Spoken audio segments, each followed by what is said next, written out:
So a lot of SaaS companies are reluctant about outsourcing. A lot of them prefer to keep support in-house. I know you've worked with both models. Talk about, what are the different ways to scale, and sort of how do you make that decision between using a vendor or scaling in-house? I think it depends. Like sometimes it's a necessity by the sheer sort of, okay, our customer acquisition is going like this, up and to the right. Support ticket volume also going up and to the right, hopefully not at the same axis. Right.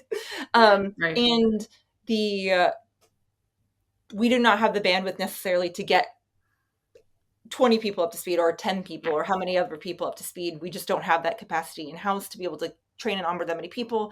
And, from a cost perspective, hey, it makes more sense this way too. So I think sometimes it's like, okay, we need this to happen like pretty quickly. And Yeah. our current model for hiring, training, and onboarding doesn't really allow for that.